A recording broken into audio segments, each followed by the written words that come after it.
On today's Locked On Jayhawks, Kansas comes in as a top 5 offense in our Locked On Big 12 preseason rankings. Too high, too low. What is the significance of that for making a bowl game and for contending in the Big 12, especially if they do show the potential to move up even higher in the rankings? We discuss that on today's episode of the show. You are Locked On Jayhawks, your daily podcast on the Kansas Jayhawks, part of the Locked On Podcast Network, your team every day.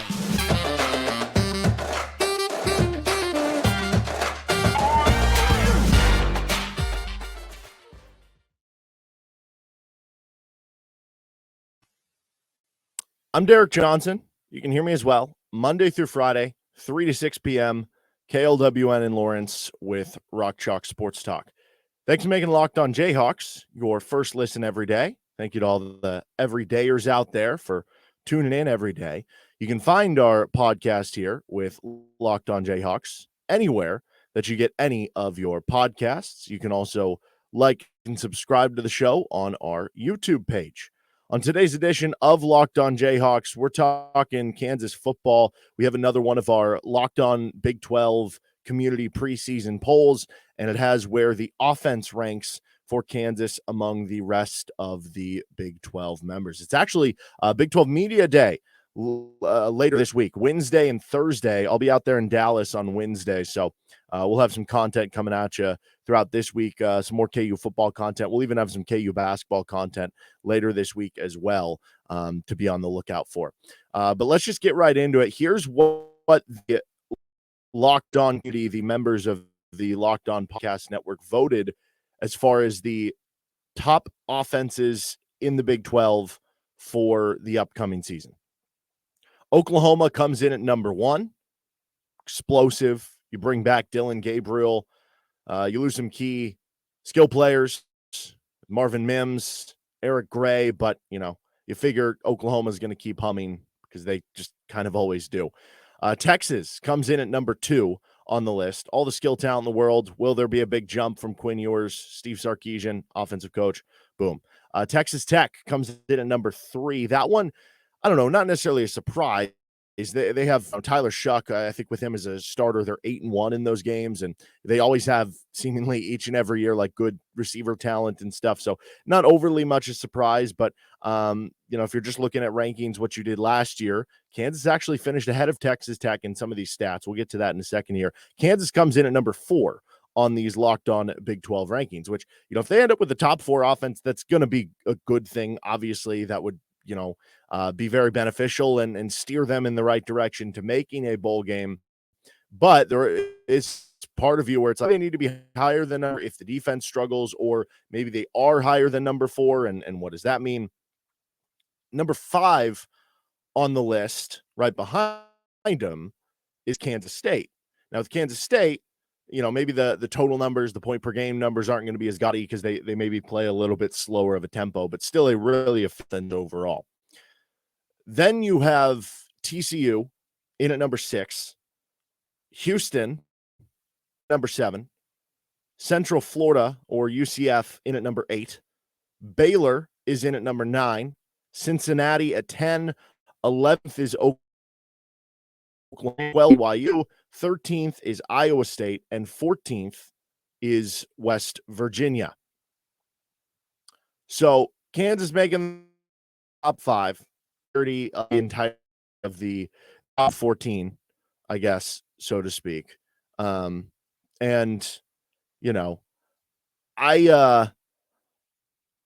think that when you're looking at it from a Kansas perspective, you could argue they should be higher. Now, I don't want to just make all these lists when we post them out like, oh, Kansas should be higher in this and that.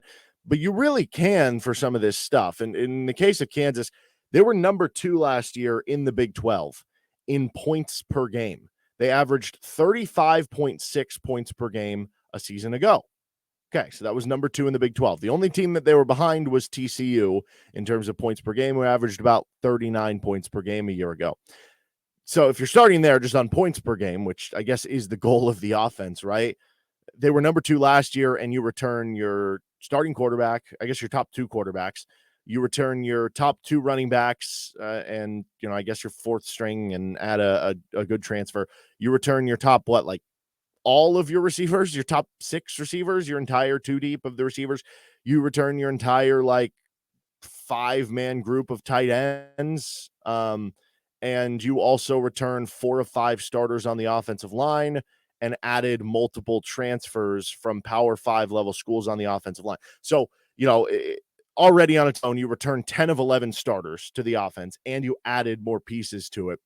And you were already number 2 last year. So what gives? Why did you drop to number 4? Okay, is it just did they get fluky with the points? Were they not as good in the yard stuff? If you look at total yards per game, if you look at maybe rushing yards per game or passing yards per game, they might not be number 1 or number 2 on that list. They might not be, in that top 3 list or something like that. Part of that is tempo. Kansas does not run as many plays as some of these other schools. So if you look at the efficiency numbers, how many yards are you averaging per play? Because, Oklahoma's getting up 80, 90 snaps in a game. Same where that is going to matter into this. Kansas last year was number 1 in yards per play at 7 yards per play. You could probably they should be higher on these rankings than number 4. Texas Tech, for what it's worth, who comes in at number 3. And again, Texas Tech has a good offense. I'm not trying to get, but Texas Tech was 7th in yards per play last season and 4th in points per game. Kansas was 1st in yards per play and 2nd in points per game.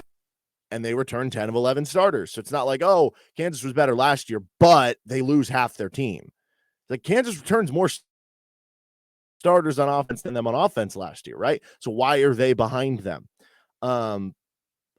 You can make the argument with Texas because, again, KU was ahead of Texas last year too, that Texas, because a lot of their players are high potential players, that they have a higher ceiling to grow.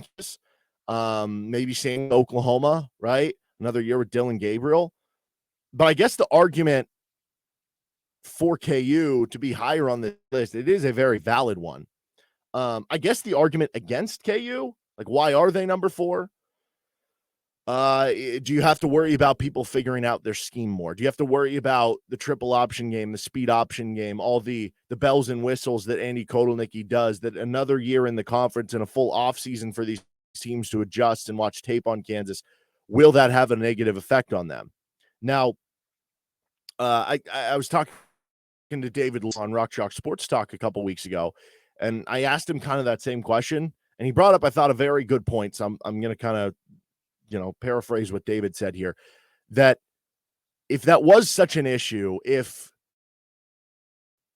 having a bigger scouting report was going to be a problem in terms of, oh, now they weren't surprising teams with their triple option game like they were against maybe Houston and West Virginia, wouldn't that lack of surprise have shown up in the second half of the season, right? Wouldn't, by the time they get to the last couple games of the year, by the time they get to the bowl game, by the time they get to the end of the year, wouldn't that option game have been figured out? Wouldn't have other teams had better scouting reports against them because they would have had more time? All these teams have all these analysts that just examine teams a week or 2 out, and they're working ahead of the schedule.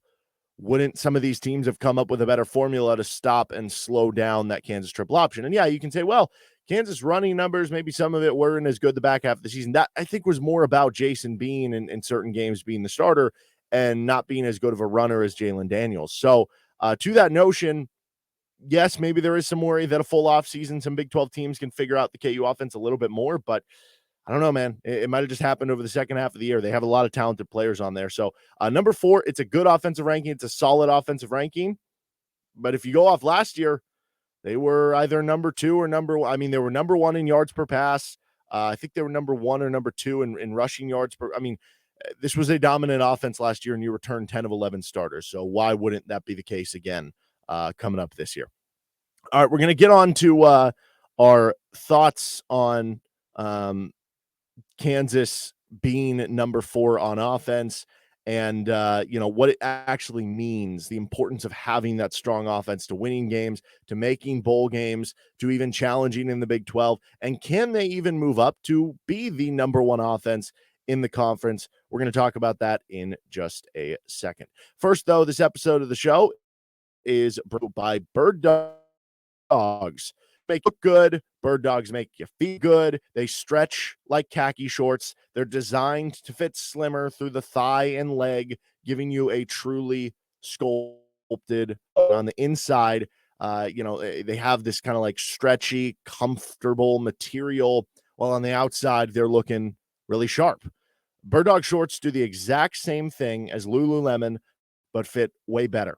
They fit way better than regular shorts that are made with stiff, restricting cotton. That's not the case with Bird Dogs. They fix the issue by inventing cloud knit fabric that looks just like khaki but stretches, so you get a way slimmer fit without having to sacrifice movement. Bird Dogs uses anti-stink sweat wicking fabric too that keeps you cool and dry all day long. I just wore them yesterday on the golf course when it was a bit muggy, humid outside. And I was feeling fresh. I was feeling clean. I was feeling airy all day throughout the round. With Bird Dogs, it's you're not sacrificing look for the comfort, which is always a problem sometimes. Not the case with Bird Dogs. So go to birddogs.com/lockedoncollege to enter promo code lockedoncollege for a free Yeti style tumbler with your order. That's birddogs.com/lockedoncollege, or use promo code lockedoncollege for a free Yeti style tumbler. You won't want to take your Bird Dogs off. We promise you that. Okay, so Kansas comes in at number 4. Locked on Big 12 offensive rankings. And like I said, I don't think it's like a huge deal. I would be fine arguing, and in fact, I do argue that they should probably be higher on the list when you look at the statistics from last year and what's coming back. But you can understand, okay, Texas Tech is this, burgeoning offense, another year with the system, year 2 for them. They were a much better offense with Tyler Shuck in there, and they run this super fast tempo. Like, what's that going to look like in another year? With Oklahoma and Texas, you have the potential of all this skill talent that, if that breaks out, could they like the potential there of, if everything hits for Texas, is averaging 43 points per game. And it's like, well, even though Kansas was number 2 in offense last year, they were at 35, 36, right? So you could see why those things kind of work out. There's clearly potential, though, that KU can work into the top 2 or 3. It's really not that unreasonable that they could be the best offense even in the Big 12 if you really want to look at it. So like I said, last year they were number 1 in yards per play. They were number 1 in rushing yards per play, and they were number 1 in passing yards per play. So they were the best running offense, best passing offense, best total offense, just in terms of the efficiency of what you're doing per play. Number 2 in points per game. And, if you have better field goal kicking, or if you have maybe more aggressive fourth downs, because you were, I think, 8th or 9th in the Big 12 in fourth down tries last year, and you didn't convert them at a high rate, maybe you score even more points. And okay, they brought in a new kicker who you're going to get an improvement there, right? So, there's an avenue for that to get better. The only team that was better than them in points per game was TCU, and they lost Max Duggan, they lost Quentin Johnston, they lost Kendry Miller, and they lost more on the offensive line. They lost a couple really good offensive linemen. So in theory, you're saying, hey, we were the number 2 offense. They were the number 1, but we bring back 10 of 11 starters, and bring back a ton more depth. You, on the flip side, lose a ton. Now, to be clear, I think TCU at number 6, by the way, as we were going through those Big 12 rankings, I think that's the one where it's going to be like, no, they're still going to have like an elite offense. Still the same coach, still the same offensive system. They lost a lot, but like Chandler Morris won the job out of camp over Max Duggan. They still have a lot of talented, speedy players through the offense. Like, I feel like TCU will end up being a top 4 offense when it's all said and done in the Big 12. Wouldn't shock me if like Houston were able to work up there or something, but and if you're looking at somebody who's maybe too high, I don't know, maybe Cincinnati a little bit too high there. So point being that when you are KU, you can make an argument they are the number 1 offense in the Big 12 coming in. You can understand the hesitation from people voting around in that, it's just 1 year track record. This isn't like Oklahoma or Baylor during the Art Briles years or whatever, where it was like, hey, we have the number one offense, or we're at least averaging 40 points per game for like 3, 4, 5 straight years, where eventually you just trust the track record. It's been just 1 year of that for Kansas. So you can understand, hey, what we're giving you a boost. You're number 4 offense, but we're not going to go with the track record all the way till we see it for multiple years. When you have the question of, does the scheme get figured out? When you have questions about injury concerns, right? The running back group was very injured over spring football. Jalen's had past injuries. There were some injuries on maybe like the offensive line at different points throughout the spring ball. So you can understand that. And I don't think the gap between any of those offenses really in the top 5 is fine, but keep in mind that this team really does have number 1 offense in the Big 12 potential, and it might be there. And what have the number 1 offenses done in the Big 12 in points lately? Because, I was looking last year, and teams who average, it was like 30 points per game or more. I think there were like, it was like 60, 65 teams, something like that in 2021 who averaged 30 points per game, because you're having a good offense, and they were hitting that mark. And it was like all but like 2 ended up making a bowl game.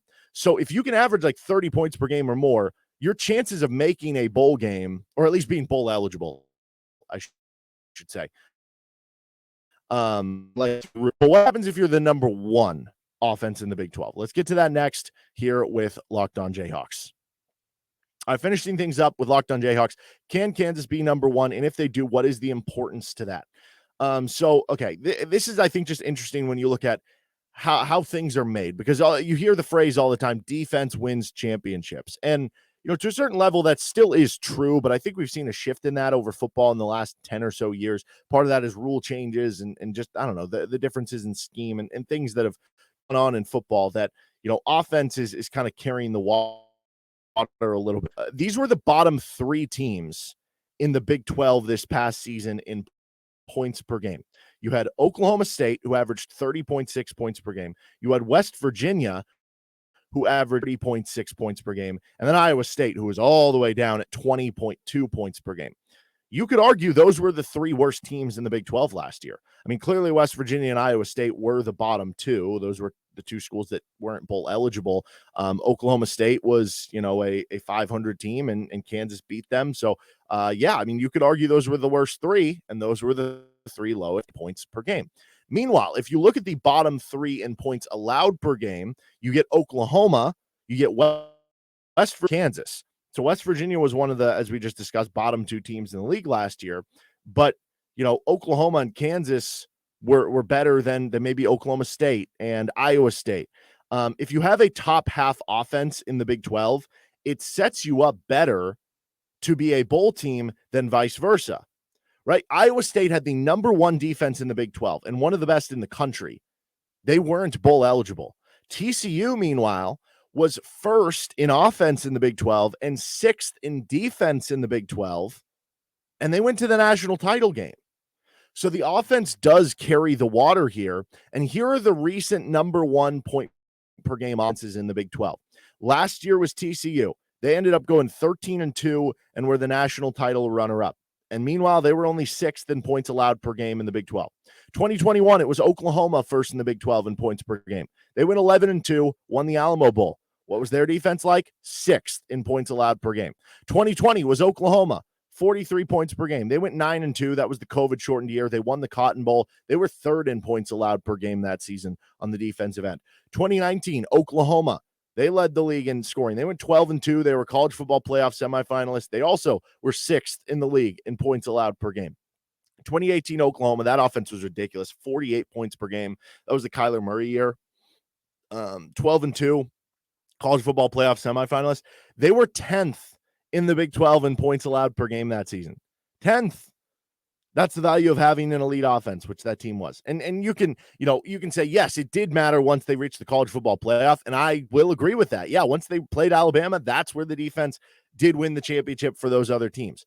But to compete at the top, to reach high levels of, you're hearing me talk about these teams winning 10, 11, 12, 13 games, I think you'd be fine with that if you're Kansas. 2017, Oklahoma, number 1 offense in the Big 12. They go 12-2 semis. They were 6th in the league in points allowed per game. Oklahoma, number 1, again, which, by the way, this is just an incredible streak for Oklahoma. First in points allowed per game as well, so that helps. They won the Sugar Bowl and went 11. And you go back to 2015, Baylor averaged 48.1 points per game. They went 10-3. They won the Russell Athletic Bowl. They were 3rd in points allowed per game that season. Then you go another year, 2014, also Baylor. This was the most ridiculous off. 6.7 points per game for Baylor that year. They were 11-1. That was the team that just missed out on the playoff, then lost in the Cotton Bowl to Michigan State on a crazy ending. They were 8th in the Big 12. Now, I wouldn't expect KU to score 57 points per game with the tempo thing. And then 2013, you go back. So this is the last 10. Oklahoma State averaged 39.1 points per game, led the Big 12. They were 2nd in points allowed per game that year. They went 10-3 and lost in the Cotton Bowl. So as I'm going through all this, right, every offense who led the Big 12 in points per game, the last 10 of them over the last decade, every offense who led the Big 12 in points per game won at least 9 games. And the only reason I said at least 9 is because the COVID shortened year in 2020, where you had less non-con games, Oklahoma went 9-2 in 2020. So if we throw out the COVID year, every team who led the Big 12 in points per game over the last decade won at least 10 games. And you could say, oh, but those are probably really good teams. What about their D? Again, I talked about the defense. Of those 10 teams, let's see, 1, 2, 3, 4, 5, 6. 6 of the 10 teams had bottom half defenses in the Big 12. And 2 of them had bottom 3 defenses in the Big 12. So I say all this to go here. There are reasons to believe Kansas can be the number 1 offense in the Big 12. Right? Talked about that through the show. If you end up with the number 1 offense in the Big 12, even if you have a bottom half defense, even if you have a bottom 3 defense, there's a chance you win 9-10 games. So just think about that for a second. Now, you don't know that Kansas is going to be the number 1 offense in the Big 12 because there are a lot of other good candidates, right? But if you can do that, if you can reach that next level, which is attainable for this team, there are pretty high heights that this team can reach. So don't just limit yourself at possible expectations for this team. All right, that's going to do it for this episode of the show. We will be back on Wednesday for some more KU football content, talking about the defensive side of the ball. This was the offensive side of the ball. But that'll come at you on Wednesday. You can find the show wherever you get any of your podcast on our YouTube. Subscribe to the show. See you next time. Locked on Jayhawks.